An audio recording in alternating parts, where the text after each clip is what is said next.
So we have a rubber ball in this question that's hit at a wall of initial velocity v sub I of 22 meters per second and bounces back with a velocity of v sub f of 12 meters per second. It's in the opposite direction. So but we're not going to worry about that since it's magnitude here, not direction. Okay. And so that the energy lost in the process heats up the ball. And it wants us to figure out what the temperature increase of the ball then. And so the ball's rubber, so the specific heat of rubber here, C, is 1200 joules per kilogram times degrees Celsius.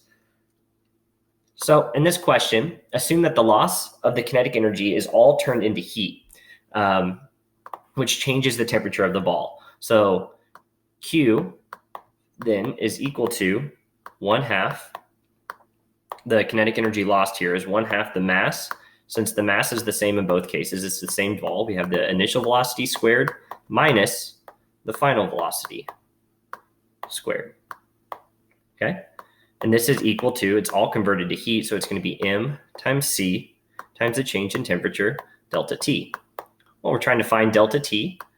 The mass on both sides of the equation is going to cancel because it's the same mass, so that cancels with that. We find that delta T is equal to VI squared minus V sub F squared, all divided by 2 times C.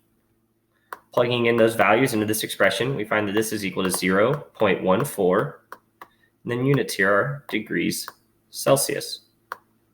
We can box that in as our solution.